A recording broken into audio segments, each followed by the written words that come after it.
Subscribe now and press the bell icon. Never miss an update. Hello. This video will give you a brief summary of the poem Goblin Market written by Christina Rossetti. First of all, let's have a brief introduction to the poem. Goblin Market by Christina Rossetti is a narrative poem composed in April 1859 and was published in 1862. The poem tells the story of Laura and Lizzie who are tempted with fruit by goblin merchants.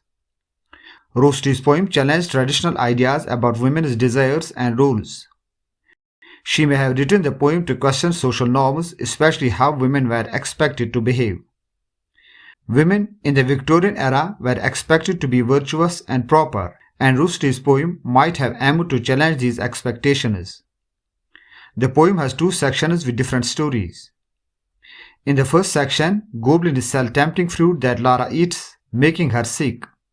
In the second section, Lizzie tries to help Laura by buying fruit from the goblins and giving it to her. Let us now look at the summary of the poem. The poem starts by telling about Laura and Lizzie who live happily together and are very close. They hear goblin men selling fruits and are tempted to buy them, but they resist. However, Laura becomes curious and ends up eating the fruit. Laura goes to the goblin market to eat yummy fruit and trades her hair for it. She feels really happy at first, but then she can't stop wanting more fruit even when she can't get it anymore. This makes her very sick and weak, and her sister Lizzie is very sad about it.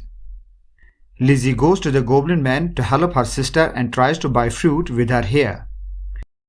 She refuses their offers and fights them off when they try to force the fruit into her mouth.